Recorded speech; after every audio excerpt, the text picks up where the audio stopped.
Welcome back to All the Crackers in the Box.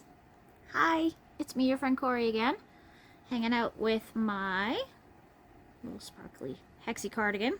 Little, see, that is not duff. That is like not very big, but it will grow as we go. I'm just gonna have to work on it a little bit more, being that it's such a super fine weight with all these beautiful sparkles in it. So gorgeous. Can't wait for this one either, but it's gonna be a very long one. I have like so many balls of yarn. Anyways, I believe I got five or six in total, which is fantastic when it comes to making a bigger project, because I do want this to be a giant project. I don't want this to be a small one. I want it all, for the most part, in one. I want a hood, I want it long, and I want it to be just cushy and fun. And yeah, I'm so glad you're here today. Let's hang out and do some crochet and work with fibers and fun stuff. Glad you're here.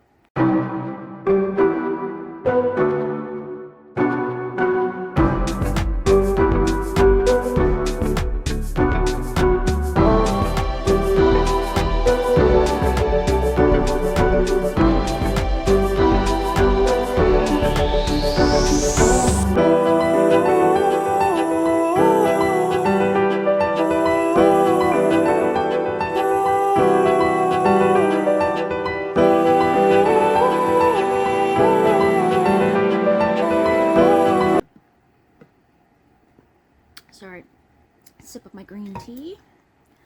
I had a monster green tea today. I'm not feeling very energetic or with it, so that's a nice one to have.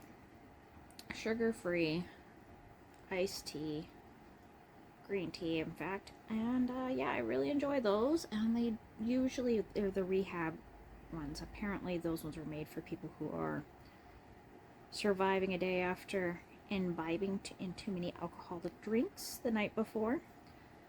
I don't drink, so it doesn't get me like that, but when I'm feeling really run down like I am right now, it really perks me up, helps me think a little clearer, and really does help quite a bit. It's very surprising. But I like that it's not carbonated, it's just a tea with a little extra to it. And I'm not even going to overthink it because it's helping me right now, and if it does cause me problems later down the road, then that is my problem. But for today, I'm enjoying the flavor, I'm enjoying the ambiance, and I'm enjoying the fact that I don't have to actually put socks on today. Not a single pair of socks to be found on my feet. That's okay. The day this video is released, I will be wearing socks, and I'll be at work all day. So, don't you worry. I do wear socks. But today is my laundry, wander around the house in my pajamas, just so I get a little more comfort, because I'm wearing fleecy jammies, and I'm wearing my Lululemon shirt that is quite loose and very comfortable, not tight on the neck, not tight in the arms, and it'll probably get changed fairly soon because I think I have to throw it in the laundry, but it is what it is. Laundry, weekends, that kind of thing. You just wash what you can while you can. So I do a lot of laundry on the weekends. Ah, that's so nice. I'm going to sit way back here because this pillow that is in my lower back has just found the sweet spot for comfort. And oh, it just feels so good. It does. It feels great. Anyways, every time I look in the camera, I keep forgetting that I have pink hair. It has surprised me a few times in the middle of the night. I turn on the light in the bathroom, like, whoa, where did that come from? But the purple is so cool. So I do like how it's mixing. Yeah. I have to get better with bleaching it. That's why you see the dark spots, but I'm actually quite alright with them. I really don't mind. I'm doing my own hair, so I'm learning as I go, just like with videoing and crochet and all that kind of stuff. I never stop learning. I hope other people enjoy learning as much. And yeah, just always trying to find something new and interesting to learn about. I'm hearing lots and lots of little tidbits that they have possibly found Cleopatra, the Cleopatra, the seventh. They may have they think there's a good chance they have discovered her actual burial site, which has been lost to time, of course. Her Alexander the Great, that kind of thing. They're just nobody knows where they're buried, which is really interesting. And when they find them, they'll be able to study like a million things about it, and I'm quite intrigued by it. I keep on getting little touches of it in my reels and stuff, because of course I engage with that. I'm gonna watch that if it tells me, oh, it's an ancient Egypt thing. Oh, I'm all on that. One of the games I play on occasion is it is an Assassin's Creed, which you do have to be sneaky, which is fun. But it takes place in ancient Egypt, but it's after the pharaohs. So one of the things I really enjoyed about it was that they have a virtual tour. So they have a rebuilt version of Alexandria as it was at the time. I'm not quite sure what time period this is. I'd have to really look to see what it is. I know it's all in there. I just don't remember off the top of my head. But it is after the big pharaohs, and you have the three big pyramids there that we all know and love to this day. But this is when they were still white, mostly white. A lot of it was in the process of going from the white stone to the regular colored stone. So it is really neat, and you can climb up it, you can go into them and poke around a little bit. It is just a really neat game that way. I like the fact that you can take the tours. I just got the Viking one and the ancient Greece one, which ancient Greece is that is my place. I love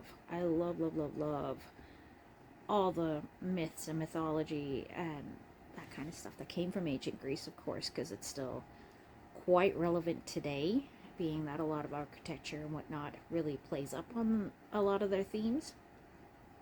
So it's interesting to know these things where it came from, columns and colosseums and all that kind of stuff.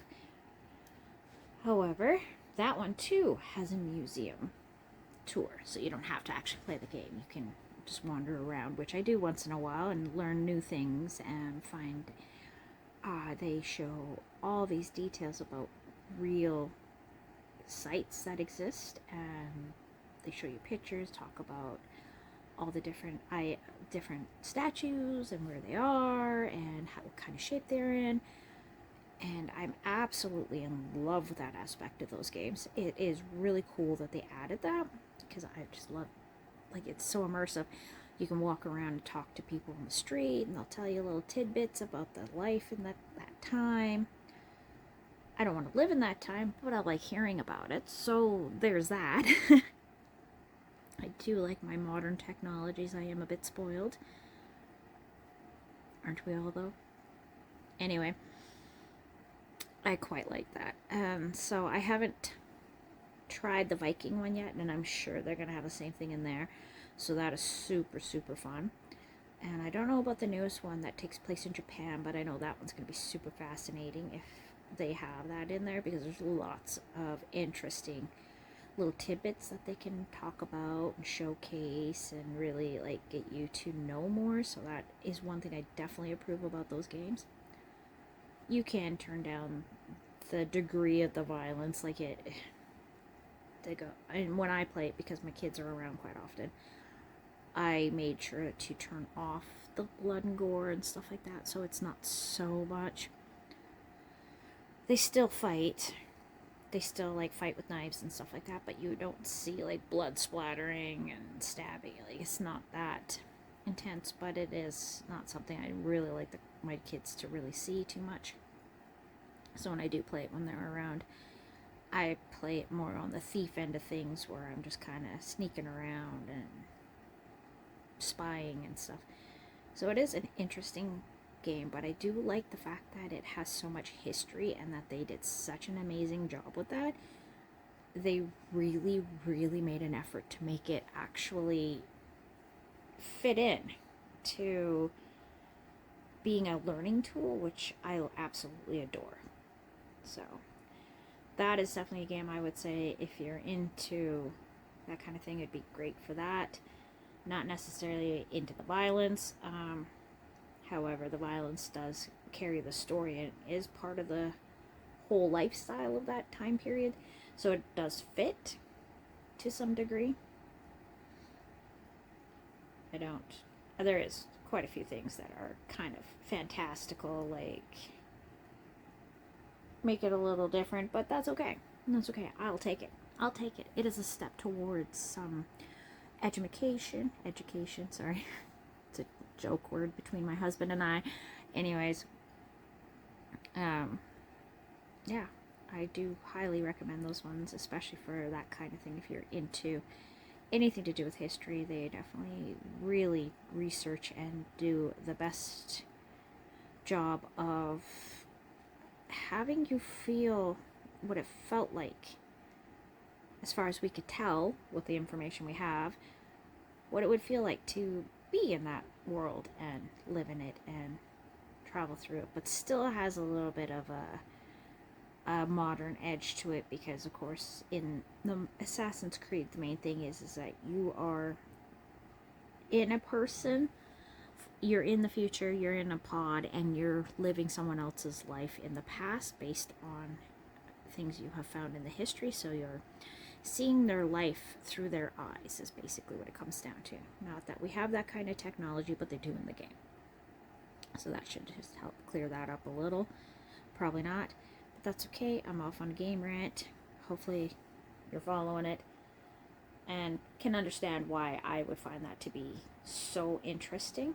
I don't play it often because I don't even have time to crochet, which I like more than playing games to some degree, depending on my day. Some days I just cannot do it and I just want to veg out. Other days I'm ready to do it. I have still been reading on my way home, which is great. I am so glad I have finally found a place and spot where I can read. I just started a 6-book series that I got from Amazon on my Kindle, which is on my phone. I don't carry a separate Kindle. I actually have the app on my phone, and I also have a library app called Libby. If you don't have Libby, I highly recommend that one. You can look at crochet and other magazines on there, so you get them for a little bit. They're on your phone, and you're able to look at everything on them, which is really awesome. I did not realize that at first, but now somebody mentioned it in another group, and I was like, wait, that's right, because I have seen some crochet books on there, but I just kind of bypassed them because I was looking for something else.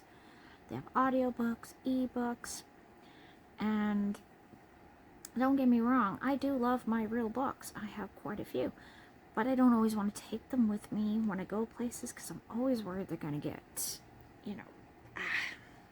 folded on the corners, not look right. So it is a bit of a risk taking my books out, and some of them I really do not want to. I've lost enough of them lending them out.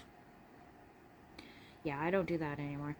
I cannot lend out my books to people. I've lent out too many and never get them back, and it's really, really tough because like a lot of them were gifts from my husband. That has been always something he's always been on top of, by making sure that I get the newest book by my favorite author, usually Dean Koontz. Love his stuff. I reread his books so many times. There's a couple of them I read at least 14 times. I know them backwards and forwards, and I will read them again. However, that's neither here nor there. They're just comfort stories for me and make me feel really at peace because I know them. It's like rewatching your shows. Like a lot of people talk about like shows that help mentally refresh. Some people rewatch Friends, some people rewatch this show. Bob's Burgers, I've heard, is really a big one for a lot of people. They really find it very, very evening out. It brings you down. That's what I find with crochet. I don't find any shows really do that for me. Lately, I haven't been enjoying television very much. I don't know if it has to do with all the things we're hearing coming out of the entertainment industry. I'm just really quite disgusted with everything. Just disgusted. And that's just the most mild word I can use. The words I really want to use are not appropriate to use on YouTube, and I won't do it. I won't subject you to my opinions on it, but let's just say I am incredibly angry, disgusted, confused, and horrified. Horrified that this is apparently true stuff, because I was always hoping that all the rumors I had been hearing over the years were lies, or made up, or overblown, and it doesn't look like they were. So I am just crushed. Just crushed.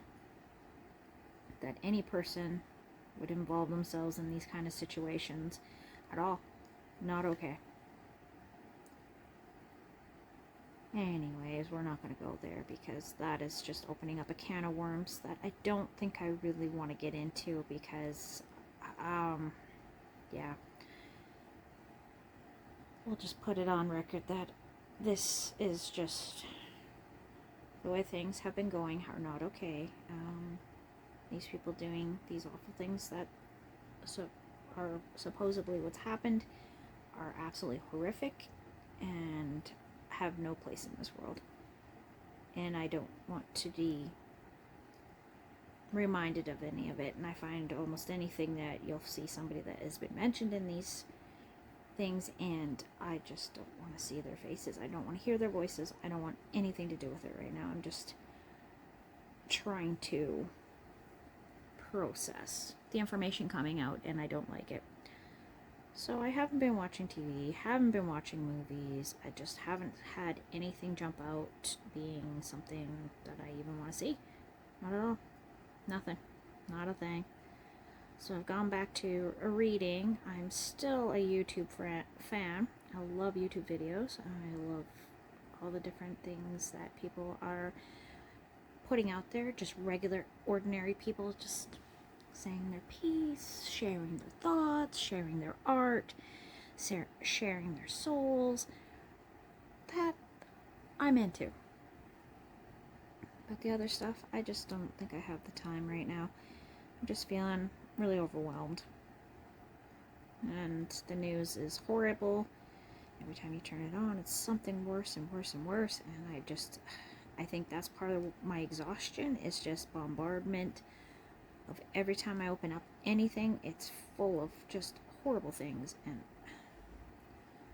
my Facebook constantly is on. The last few weeks, it's just been nothing but cold cases of children, and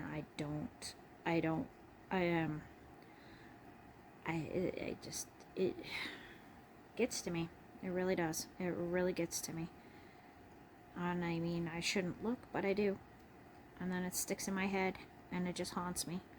And I shouldn't be looking at it, but I also think that if I don't look at it, I'm ignoring it. So, yeah.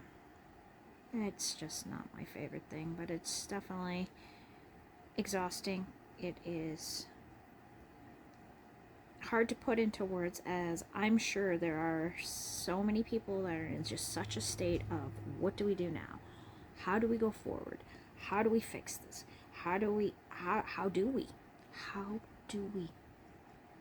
So today, I'm crocheting, and I'm trying my best to just keep going. It is going to be what it is, and we are going to, as a society, figure out which way we want to go. I think this is one of those times that things are going to go into a turn, and I think a lot of people are just sitting here right now at the moment. We may not be talking too much about it or being angry enough, as some people keep on saying you're not angry enough. Oh, I think we're angry enough. I think we're in shock more than anything. I think most people are in shock at the state of things as they're coming out, and I don't think it's going to end well for the people that believe this is okay. I don't. I really think more good people are out there than there are bad people who think that these things are okay, and I think the good people are going to suddenly be like, you know what, we're doing this. We're not going to allow this. Anyways, sorry if I've offended you or offended anybody listening or anything like that. I should probably keep these opinions to myself. Just feeling a little overwhelmed. Thought I'd share. Anyways, thanks for joining me here today at All the Crackers in the Box. And I will see you again very soon.